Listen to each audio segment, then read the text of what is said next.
Begin this morning, though, with the war in Ukraine, where the major port city of Odesa has come under a new Russian attack. Authorities say one person was killed and 5 were injured when missiles struck a shopping center and a warehouse.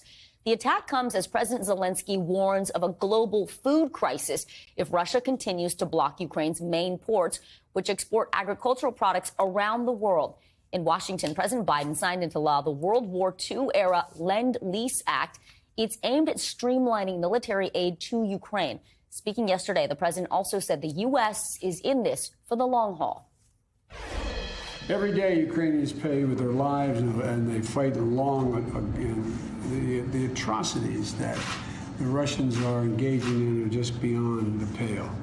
And the cost of the fight is not cheap, but caving to aggression is even more costly. That's why we're staying in this.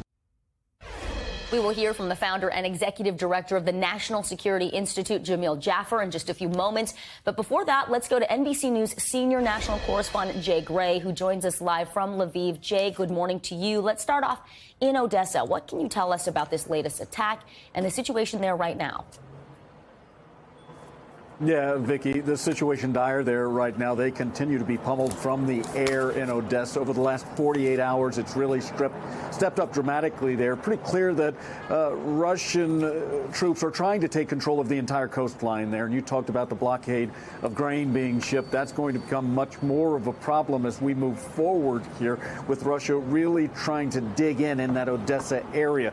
We had a report from troops on the ground, Ukrainian fighters, that at least 7 of the missiles used during attacks in Odessa were actually Soviet-era missiles. So to them, that's an indication that perhaps the Russians are running a bit low on ammunition. They see that as a good sign and say they'll continue to maintain the course there and resist as tough as possible. And so far, doing a very good job of maintaining their territory there.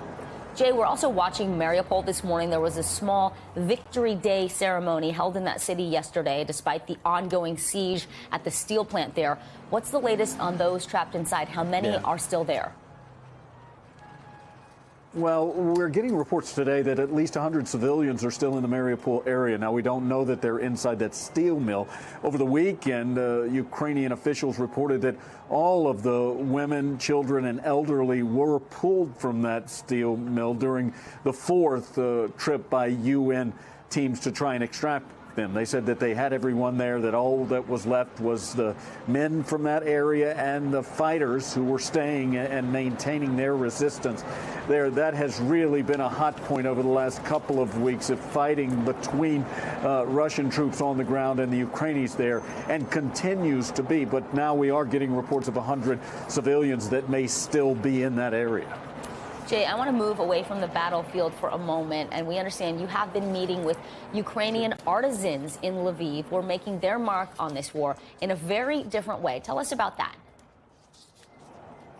Yeah, Vicky, pretty amazing to see a group of artists who craft things out of leather and make purses and wallets and things like passport holders.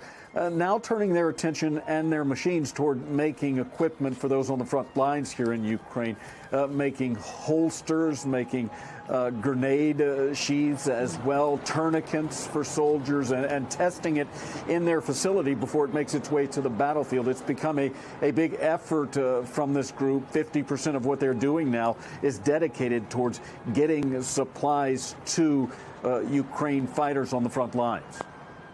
Jay, thank you so much. We appreciate it.